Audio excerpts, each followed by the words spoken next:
Welcome to another episode of Finding Joy in Your Vestibular Journey.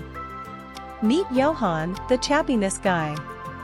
Johan tells us how he became the Chappiness Guy and what it was like being in the Life Rebalanced series. Join us as we find out where he is in his journey.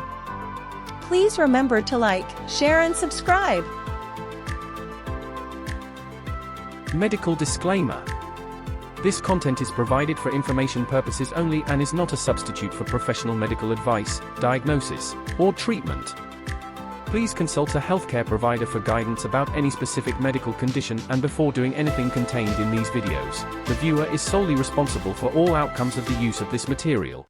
Hi, everyone. Thank you for joining us today for another episode of Finding Joy in Your Vestibular Journey. Today we have with us Johan, the Chappiness Guy. We're so excited. Johan is a VeDA ambassador, and he also was in the Life Rebalanced Chronicles, the first series. So, Johan, thank you so much for being with us today and joining us. No, actually, thank you for having me. I'm very honored to be in your show, so thank you. How did it start for you? And then how did it change your life? What was life like before and then going through it and after? Okay, so the day when my life changed, I don't know if I should say for the worse or for the better, because it's a difficult journey to go through, was April 18, 2019. So prior to that day, I was a very independent person. I traveled everywhere. I felt like I was on top of the world, very popular with my friends, living a very active social life. Like I felt like I was invincible. Like I felt like that nothing could bring me down from that high of feeling so blessed at everything. That night of April 18, 2019, I was with my wife. We were having some ice cream with some cookies, watching a movie. I started to feel a little bit weird, like I started to develop a headache. So I told her, I'm just gonna go to sleep. So I said, okay. Then I woke up around 2:30 or 3 in the morning.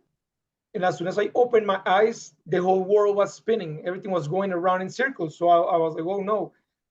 I felt like the bed was tilting and moving. So I woke my wife up and I'm like, wake up. She's like, what's going on? I said, I think I'm having a stroke. She's like, what do you mean? I said, everything is spinning. My heart is racing super fast. I'm extremely nauseous. And I tried to get up and I couldn't. Like I had zero balance. So obviously she got really scared. We went to the emergency room and the doctors very quickly said, you're having a migraine episode. And me, as most people in the world, we often relate migraine with headache. Mm-hmm. But migraine is more than a headache. Migraine is a neurological condition that affects many different components of our bodies. Yeah. And it's not just the headache. People can have migraines without headache pain. So I kept telling the doctor, I'm like, no, like, yes, I have a headache, but everything's spinning and I feel like I want to throw up. Like I'm really sick. I can't even stand up. And he said, yes, it's migraine-induced vertigo. And I said, okay, great. How do we get rid of it? Like, I just want it gone. I don't want to deal with this. And he said, we're going to give you an IV. We're going to give you some medication. And hopefully in the next few days, he didn't even say few hours, few days, this feeling will be gone. So I said, okay, well, sure. Prior to that, I had never heard the word vestibular ever in my life. Like I didn't know what a vestibular system was. Like that was new to me when I first heard vestibular migraines or vestibular symptoms. I'm like, what's a vestibular? I don't know what that is. So by researching, I realized that the vestibular system is our balance center. So it's inside our ears, and it basically communicates with our brain and our eyes to let us know our orientation with space, like whether you are standing up, laying down, whether you're facing forward, you're facing opposite. So that's what the vestibular system is.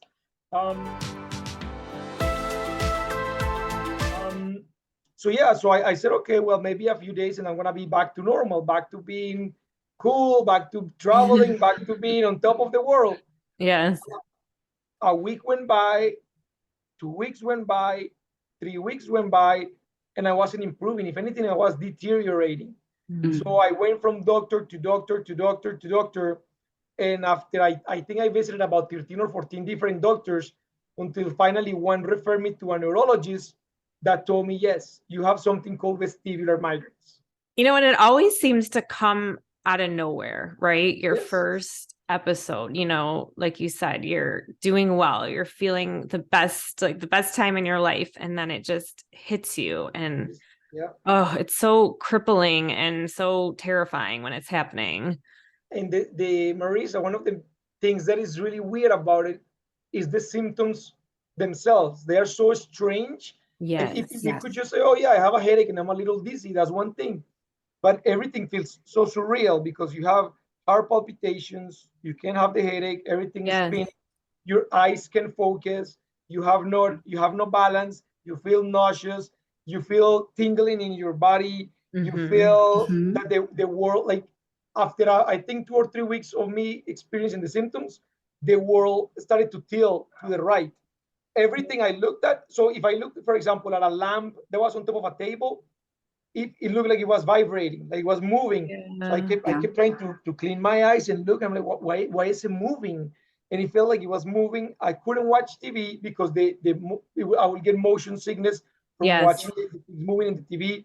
I couldn't look at my phone because the light sensitivity. My Mhm. my hearing was so enhanced that I could hear electricity going inside the walls. It was, and when I tried to explain this to people, to my wife, to my parents, to my siblings, to my friends, everybody's like, what? It's like, that makes Yeah. zero sense. They're like, are you Yeah. high? And I'm like, no, like this is what I'm experiencing. This is so hard. And not only that, but the anxiety, because you start going Anxiety. into panic episodes, Yeah. panic Yes. attacks, and you don't know how to explain it to people, and you don't know why you're feeling so scared. It's like you're trying to tell your mind, why am I so scared? But your mind feels like you're about to die, like something Yes. really Yeah. bad is about to happen to you. And the Yes. other symptom that I had was called uh, depersonalization.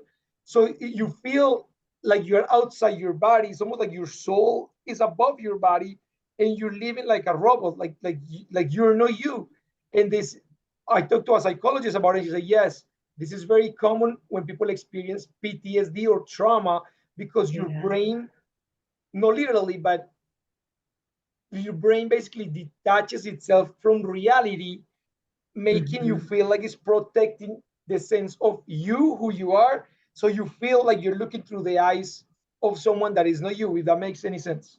That makes so much sense. And like you, I couldn't look at my phone. I couldn't watch TV. You know, just someone, if they were standing in front of me, moving too much, talking, that made me sick. Yes. It impresses me though that when you went to the ER, at least like they knew it was related to migraine. Mhm. At least you Yeah. had that part. Cause I feel like whenever I've first gone, they just say, oh, vertigo or anxiety, you know, and they don't associate it with migraine. So Yes. at least you had that tiny part. Yeah. Yeah. Sort of. Yeah. Yeah. Very, very fortunate for sure. And did anything help in the beginning days? Did anything kind of help relieve you, or you were just still in that unknown territory? To be honest, Joy, nothing helps. Like, I'm a very spiritual person. I'm not religious, but Mhm. I am spiritual. I Yeah. believe in God, and I kept feeling like, why has God turned his back on me? Like, why is this happening to me when everything was going great in my life? I had just bought in a house. I was about to get married. I like, I felt like everything was going so perfect, and then this happened just like that, and then my life just crumbled down. Like, I couldn't go to work, I couldn't drive, I was terrified all day long. I developed, I forgot the name right now, when you become terrified of going outside your house. So it was weird to me because I'm like, I've always been so independent. I travel by myself. I go out all the time. Why am I terrified of walking outside my door? And it's because Yes. I felt like my house was the place where I was safe in case of another big vertigo attack, or in case of something happening. I felt like my house was the only place where I was going to be safe. It was also very difficult for my immediate family, like my wife and my son, to see a guy that was always tough and like very strong and very brave, be on the ground crying, begging for this to stop, begging for the dizziness to settle, begging for a little bit of relief, begging for answers. I had about $7,000 saved up at that point. I spent everything going through every doctor, to chiropractors, to physiotherapists, to naturopaths, going through osteopaths, going to everything, anybody that gave me a little word of like, oh, maybe I can help you. I'll be like, I'll go. It doesn't matter how much it is. Yeah. Give me an appointment. I'll go there. So it was very, very difficult. Yes. And I know you mentioned your son, because I have a son also. He's 14 now, but he's seen me through all this as well. How did your son kind of take it? I know you said it was, of course, very hard in the beginning. Yeah. It was very hard and very emotional because he will come home from school and I'll be just in the basement of the house, sitting in darkness because, as I said, like the light sensitivity, the sound sensitivity. So I'll be just basically hiding in the basement, and he will come to check on me and say hello, and I'll be just crying on the floor. And he will, like, it's hard for a kid that at that time he was only 13 to see their dad like that. And I kept crying and I kept just saying, I don't want to leave anymore. I want this to be gone. And it's weird because he's never seen me like that ever before. I've never experienced depression in my life prior to that. I was always a very optimistic guy, very, very outgoing. So when this happened, it was like, who is this guy? Like, this doesn't feel like my dad, because and of course he was compassionate. He was gentle. He kept hugging me and telling me whatever this is, we'll figure it out, dad. Like, don't worry, we'll figure it out. And I kept saying, no, like I need to die. Like, I can't live like this anymore. And obviously that's hard for a kid to hear that their dad is saying such heavy words. So yeah, it was very tough. And you had your wife, so you did have a good support system, it sounds like. Yes, thankfully she was very understanding from the very beginning.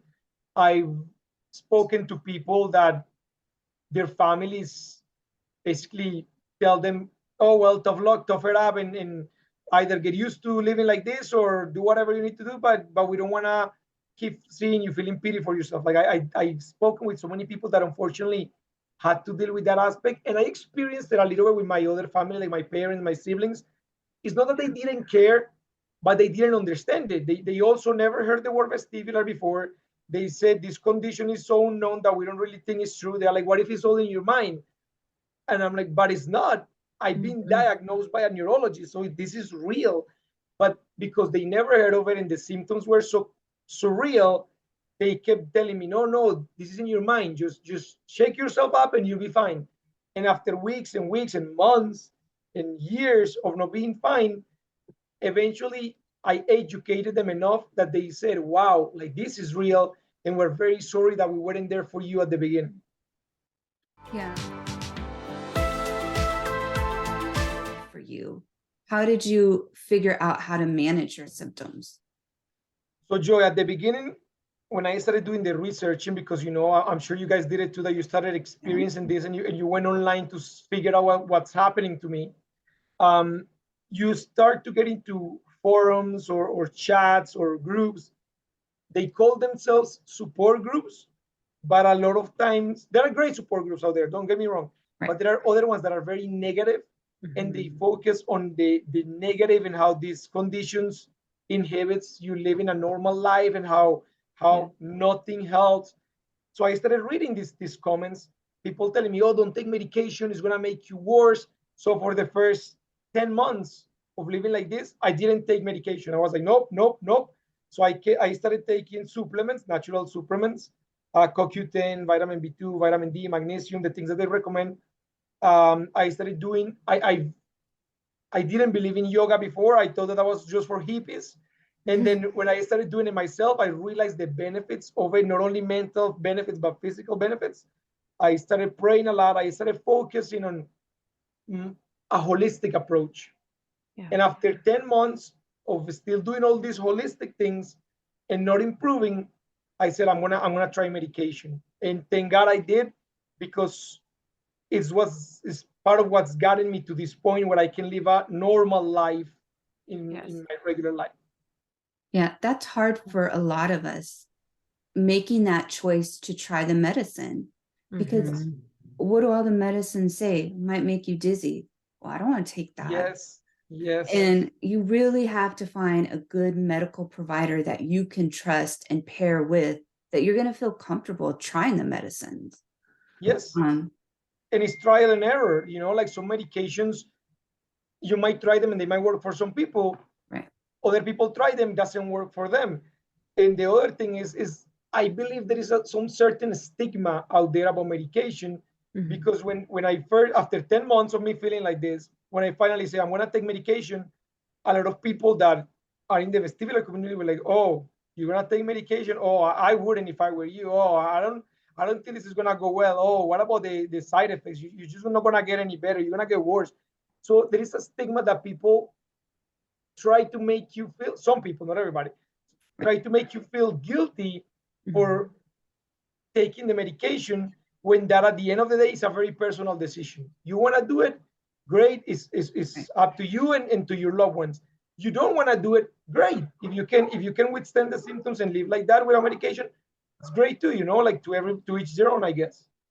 Yes, yes, it is a personal decision. Yeah. And I think when we reach those limits within ourselves that we know that we can't go on like this, that was for me too. I was like, I need to try some medication because I had hit bottom too, and I couldn't get out of it. It's being patient with it, because a lot of people, they're like, oh, you take medication? I said, I do. And they're like, oh, did it cure you? I said, no, don't get me wrong, it hasn't cured me.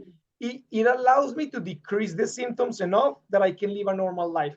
Yes. How long is it going to keep working for? I don't know. Maybe eventually I'll have to increase doses. Maybe eventually I'll have to decrease doses. Like it's a trial and error. However, do not expect the medication to be the magic pill that you take and it's like, oh, well, symptoms are gone completely and I'm back to normal.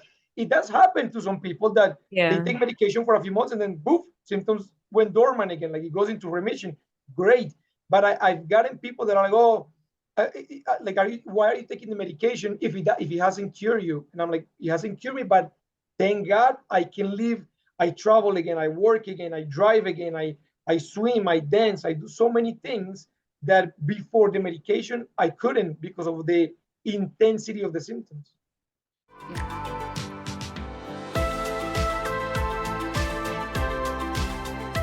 I was watching, I've been watching your videos for some while, and I went back and looked, and I saw the video you did on the gratitude board. When did you start that, and how has that helped you having that gratitude board?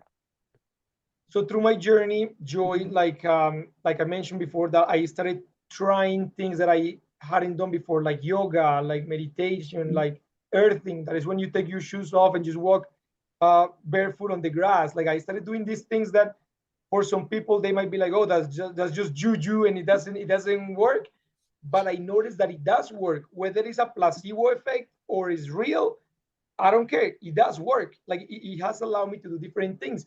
So I went to this lady that did a hypnosis session on me to allow me to feel more balanced, more centered. And she had a gratitude board in her living room. So I asked her, I'm like, what's all these pictures? Like, what is it? And then she says, a gratitude board. It allows you to envision the things that you want and to be grateful for the things that you have. So I'm like, oh, that's a neat idea. And interesting enough that you mentioned it, Joy, because I still use it up to this day. It's been 3.5 years, almost 4. And every night I sit in front of my gratitude board and I look at it and I'm like, I'm grateful for this and I'm hoping for that, and I'm grateful for this and I'm hoping to achieve that. So like I constantly, this holistic approach is about consistency and reinforcing those ideas. Like you said, positive attitude, positive thoughts, positive affirmations. It's very easy for us to get lost and to lose the track that we were on, because when you start to feel better, you start to go back to your old habits. Me, for example, I had a very clean diet for the last 3 years. I was very lean, very healthy. I was doing yoga every night, meditation every night, prayer every night. Now that I'm more normal, if anything, you can call anything normal, but now that I'm more normal, I started eating things that I wasn't eating before. I started eating fried foods like KFC. I started eating apple pie. I started eating ice cream. And it's not that that's wrong. It's just that you need to be careful how much you indulge in these things, because you need to remember that you are on a healing journey. It's not like, oh, I feel better, cut the healing, and now go back to being living my crazy, messy life. No. So I need to get back on track, because I've been neglecting the yoga every night. Now I do it maybe every other night or every 2 or 3 nights. And I noticed that when I don't do it, it's not that the symptoms come back, but I feel like I'm not as balanced, as aligned as I was. So it's very easy to lose track if or lose focus when you start to feel better. So I tell people, even if you're feeling better, try to stick to your routine, your health routine, and yes, indulge into little things here and there, but let them be a little treat. Don't make them the norm. Let them be a treat, but you stay on track.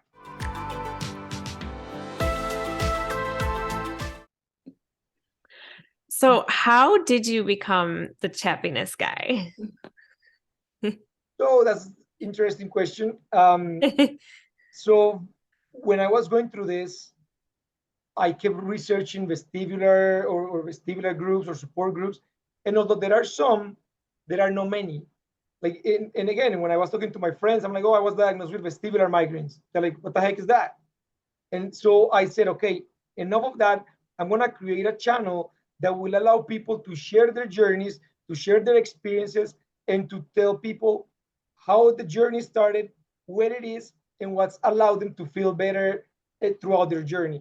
So that's very similar to what you ladies are doing right now, which I'm very grateful that you're doing it, because the more awareness we can create, the better for all the people that don't have anybody that is speaking for them, that anybody that is, like advocating for them. So you guys are doing an amazing job with your channel, because you're allowing those people that have no voice to be heard. So I started to do the same, and I have 4 dogs and a naked cat, and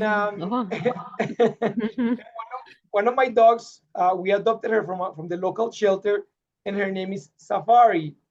But out of love, we started calling her Chappy, because she's always happy. So she's always smiling. She's so grateful. She loves kissing us. She loves kissing my other dogs and the cat. She's just so full of love.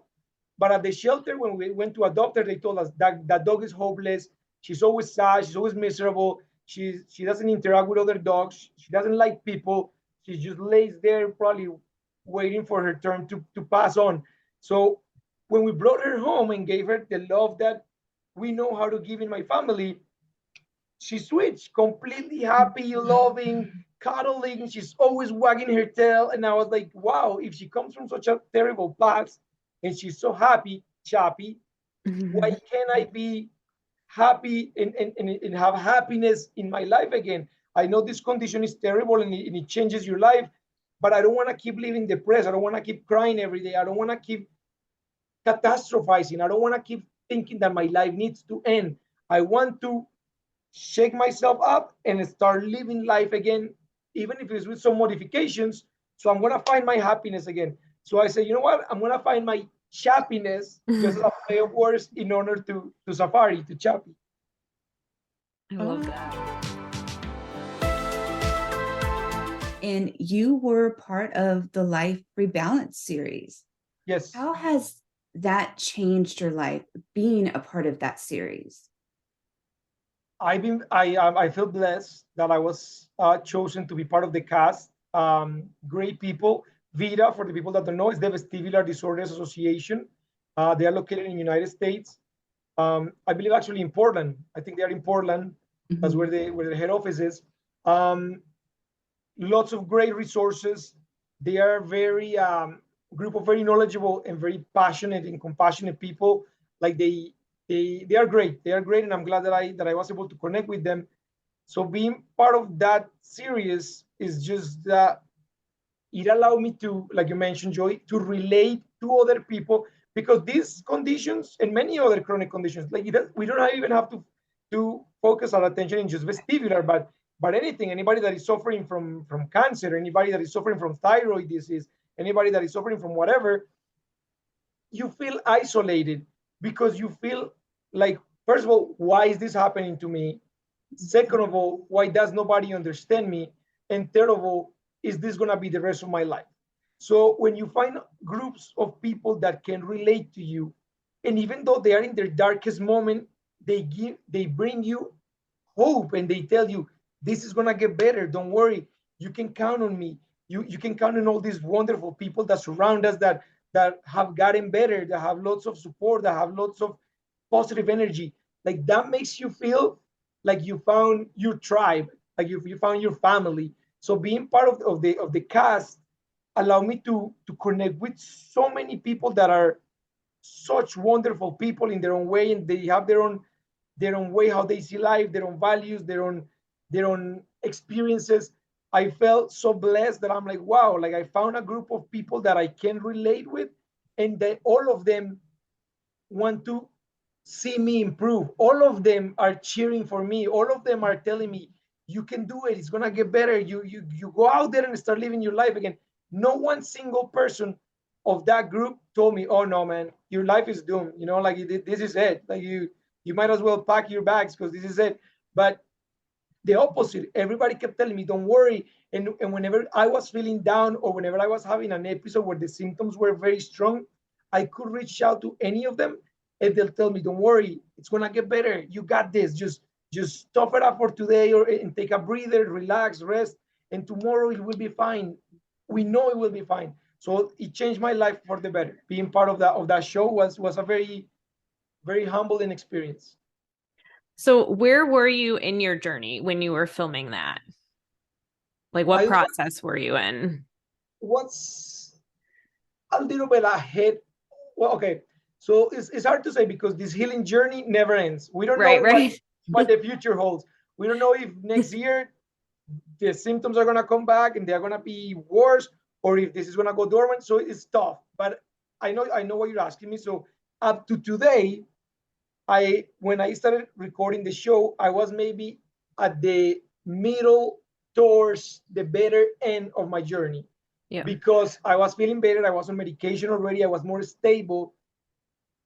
I don't think that if I would have done it at the beginning of my journey, it would have been the same. It wouldn't have been as impactful, or as valuable as it was when we did it. Because if I would have been at the beginning, not only the input from symptoms, because like as you guys know, like looking at the screen right now, the three of us can be having symptoms right now, Yes. looking at the screen, and people will never notice. People won't tell because we can hide it so well that people wouldn't know that right now things could be moving inside our heads, or things could be vibrating, or that the light is affecting us, or that we feel really dizzy.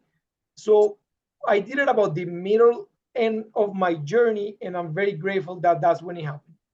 Yeah, that's wonderful. How has the healthcare system in Canada been finding vestibular doctors? Do you kind of have the same thing we have here in America, where we have few and far between vestibular doctors? How has that been? So I'm grateful for living in Canada because we have a good health system. It's not perfect by any means, but it's good. Vestibular doctors, hard to come by for sure, because a doctor has to specialize on that specific area to be able to really understand it. Most general doctors learn, I think the one topic that they only learn 1 or 2 hours of what the vestibular system is during their whole class, before they graduate. So it is tough to come by. However, I've been grateful that the doctors that I've spoken with have at least a very basic knowledge of what the vestibular system is, and they have been very understanding. Even when they don't understand what my condition is or the diagnosis, they said, hey, I might not be able to help you. However, I'm going to refer you to X specialists that might be able to help you in a better way than I can. So I feel blessed that they at least tried to help me. At the beginning, some doctors were dismissive because, like Joy mentioned at the beginning of the interview, Some doctors can be like, oh, it's just vertigo, oh, it's just anxiety, get over it, go home and you'll be fine, or take beta histone and you'll be fine. So like some doctors can be very dismissive. I had a couple of those, but for the most part, the norm is that the doctors that I've had in Canada have been very, very compassionate, very helpful, very understanding. And although they tell me, hey, like we cannot give you false hope and tell you that you're going to be completely cured in 2 years, we can tell you that a lot of people that we treat are living their best life according to their capacity. So I'm thankful for that. Like they didn't give me false hope, and they also didn't make me feel like it's the end of the world. They just told me, hey, it's really a journey, and we'll be here alongside you to help you go through the journey.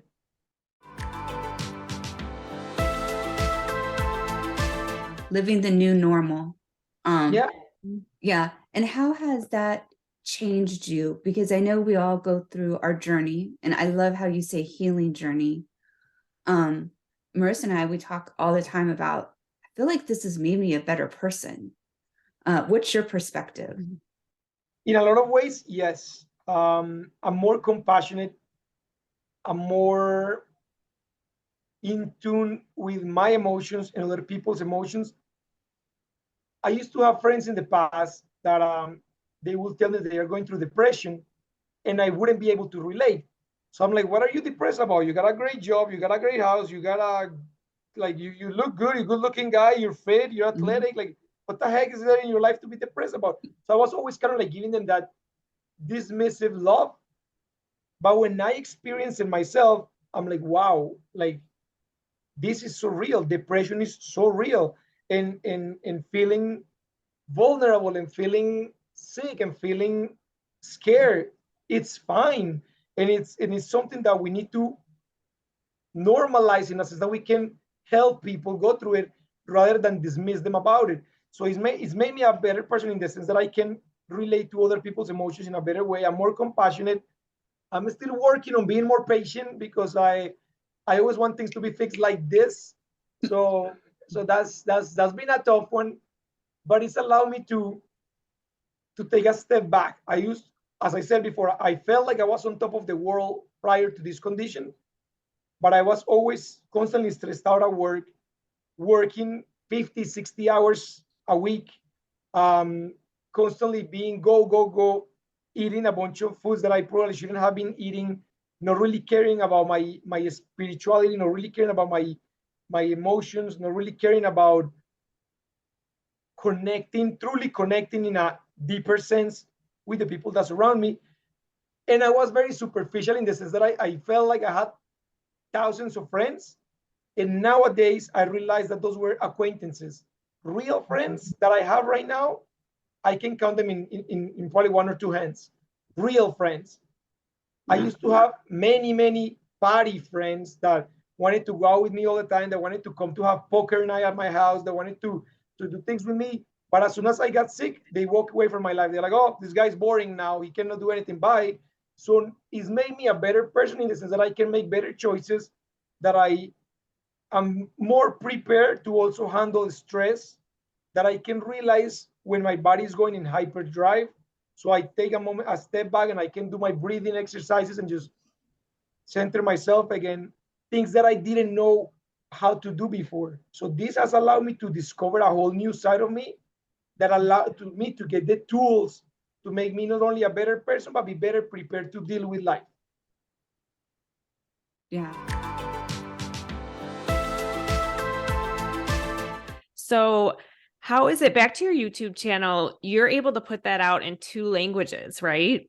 Yes. Is that correct? So how has that response been? I mean, that you're just reaching so many more people by doing that. So I started doing it as just English, and then a few people from Latin American countries started texting me and messaging me through Instagram. Sorry, the dogs are going crazy. And then they started telling me, hey, we see that you have vestibular information online, but we don't understand English. So is there any way that you could do it in Spanish? And I was like, oh, why not? I speak both languages, so I might as well. So it's been good because a lot of Spanish people that don't have a lot of resources in their home countries, have been able to learn from the videos that I'm putting out there to say, oh, okay, well, this is what my condition is. I can relate to this. I can relate to that. These are the things that kind of help me improve my health. So it's been very good. It's been very helpful. And now that you ladies are mentioning the videos, unfortunately, I haven't been able to do them as often as I was in the past, because now that I'm back working full time, I'm back with like traveling again. I travel a lot. I'm trying to live my life again. I haven't been able to do as many interviews as I used to do in the past. And it's not to say that I'm moving on from it and being like, okay, whatever, I'm better, so bye. I'm taking the next chapter in my life. It's that certain things are taking my time and consuming my time in a different way. So when you ladies reach out to me to be part of this interview, I was like, number one, I was like, that's awesome that they have their own channel and they are like, putting information out there and helping other people. But also I felt like, it's nice that you guys are allowing me the opportunity to share where I'm on my journey right now, because a lot of people message me online and they're like, hey, we haven't really heard from you regarding your vestibular aspect. Like, where are you at in your journey? Like, are you better? Are you like, have the symptoms gone away? So thank you for allowing me the opportunity to kind of like let people know where I'm at this point in my life. And we talk a lot on here, Joy and I, about traveling. So how was it the first time that you traveled again? How was that? First time, terrified, because being in a vehicle was making me extremely anxious. Being in an airplane was worse, because I was like, oh no, what if I start having a vertigo attack in the air? What if the air pressure is gonna make me go like have a big headache and I start spinning? What if I start having really weird symptoms in the middle of the air? How am I gonna get the flight attendant to stop the plane? So I started panicking and catastrophizing and imagining all these worst case scenarios. But when I actually did it, it was fine. Like, yes, I was anxious throughout the flight, but nothing happened. I was fine. I just kept, like calming myself, breathing, listening to positive affirmations during the flight. I drinking water, just doing the best I could to keep myself calm and collected and relaxed. And after the first flight, I was like, nothing happened. So second flight, third flight, fourth flight, and I don't even know how many flights I've taken since then. But I tell people, it's mostly the fear that we put in ourselves that holds us back. Yes, there is the possibility that something could happen. You're working again. That's so good too. Yeah, working for a great company, work full time. Now that my symptoms are more controlled, people ask me to put it in a percentage. They're always like, are you 100%? Are you 80%? And I'm like, that's hard to gauge, because 80% compared to what? Or 100% compared to what? But I tell them, I am at the best I've ever been since this journey started. Symptoms are very, very manageable right now, very mellow. They are not as intense. Every now and then I do get a strong episode, but it's manageable because I have the tools to deal with it. But yeah, like I tell people, like I'm doing good. So yes, life is good, work is good. Busy though, work is extremely busy. So sometimes I need to learn how to decompress when I'm getting really, really busy at work. But it's a great company, great place to be. So I'm good.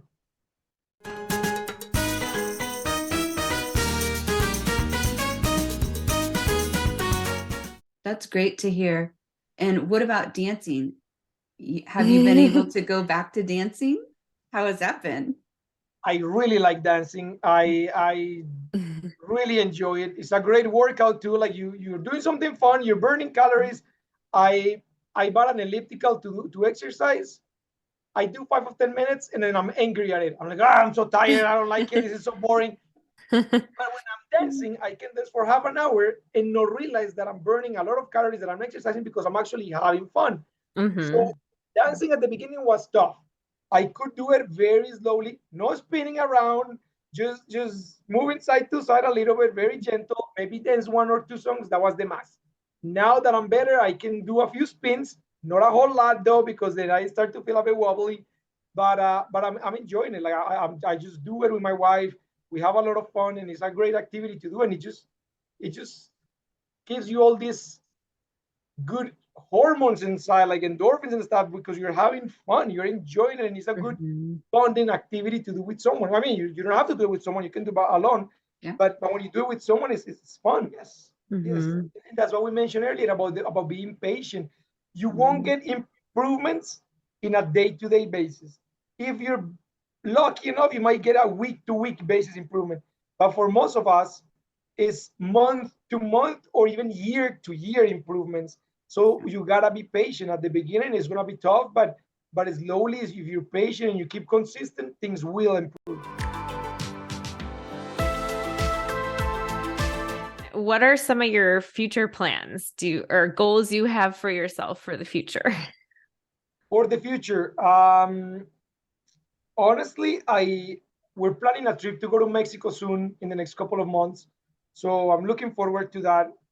Regarding the vestibular community, I think just still live the best life I can live and encourage others to try to enjoy their life as much as they can. One thing that I have noticed though, and it's tough for a lot of people, is that a lot of people get trapped in a cycle that, for example, I know people in the community, and not just vestibular, people that were like that have a condition in general as an illness, and they are constantly posting about, oh, I'm feeling horrible, oh, I'm feeling so sick, oh, today I threw up 5 times, oh, today I wasn't able to eat, oh, like I couldn't look at the TV today, and that's fine. Like it's good to share, it's fine, but they got trapped into this circle of always going about the same negative things. And I think they do it in a sense, and this is not against anybody, like this is just a general comment, not against anybody personal, but that they like that other people that are sick relate to them, so they keep feeding on each other, and they give likes to each other on social media. They're like, oh no, and they comment on their pages, oh yeah, you're feeling like this, I feel like this too. And it's almost like they can never step out of that. When I started feeling better and I started posting less things about sicknesses and posting more things about me going for a walk with my son, me going for a walk with my dogs, me being at the lake with my wife, I noticed that a lot of the people that supported me in the community were kind of like, oh, this guy's better. We don't need to be on his page anymore. And they walked away from that. It's weird because I tell people, it's great that you create awareness, but don't let that consume you, that becomes your identity. Your identity is living the best life that you can live. Yes, helping others, absolutely. But your identity should be focusing on what you're looking towards the future, what's out there that I can look towards. Like, how am I gonna get better? How am I gonna improve? How am I gonna smile every day? How am I gonna live with joy and be happy? So I tell people, don't fall into that trap of, because you feel that you're getting a lot of attention from people that wanna hold you there, like that. That's also sometimes not necessarily a good thing to have. Some of the advice you give to people who are in that dark spot, what would you tell them to, look forward to hope for? Yeah, first thing is try to get some rest. Because at the beginning, when this happened to me, I went 2 weeks without sleep because I would lay in the bed and I felt like the bed was a boat and everything was spinning. And when you don't sleep, symptoms do enhance. And even right now that I'm better, if I don't get a full night's sleep, I wake up in the morning. If I only have 4 hours, 5 hours, I start to feel like I'm wobbling from side to side as soon as I get up. So try to get some sleep is the first thing that I tell people. The second thing is try to educate the people closest to you so they support you, but do not force them to understand. That was my mistake with my parents and my siblings. I kept telling them, you have to understand me. This is real. Please, please help me. And I realized that you cannot do that. You can educate them, but it's up to them for whenever they are ready to come to help you or to be part of your life. Again, I was fortunate enough that my son and my wife were great people, great support, great team. But I tell people, don't force it onto others. Try to figure it out in a way that people feel compassion but no pity for you. And the other thing is work for me, and I believe it works for others, is try to accommodate your daily habits to ways that they can help you. Maybe if that includes medicine, great. Maybe that includes different foods, great. Maybe that includes doing something for the day and then resting 2 or 3 hours, that's great too. Take it at your own pace and don't feel guilty. A lot of us carry this guilt at the beginning of like, people think that I'm just being lazy. People think that I'm this. Why am I not better yet? Why? So don't feel guilty. This is something that unfortunately happened to us, but be compassionate to yourself. If you want other people to love you and to be compassionate to you, you need to first love yourself and be compassionate to yourself, because it's a very difficult health condition to live with, but it becomes manageable when you start to understand that it's within you how you react to the symptoms, to the circumstances, to life. I say to everyone, find your chappiness. It's not easy, but you can do it. Find your chappiness. I I love love that. that. Yeah. Well, thank you so much for being here and talking with us. You've Yes, thank inspired you so us. much for your time. Yeah. 'Cause, yeah, you're busier now, so we're happy that we had you on. Yeah. Yeah, no, it's my pleasure. Yeah, and we'll link in the description where people can find your YouTube. So where all can they find you on social media? Thank you for the question. Great. So for YouTube, they can find me under Vestibular Talks. That's the name of the show. The channel itself is called Find Your Chappiness in YouTube, and my Instagram page is also Find Your Chappiness. Well, thank you so much. And again, Thank we you. appreciate you, and we'll keep in touch. We'll keep in touch for sure. You will, and keep doing what you're doing.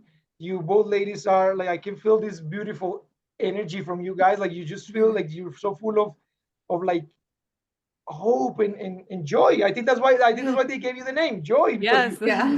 that was a That's big how we part of got it. it. Yeah. Yeah. The two of you just radiate this energy that makes people feel comfortable, make people feel at ease. So keep it up. Thank Thank you. you. Thank you so Thank you. much. All right. Yeah. Bye, Thank ladies. you.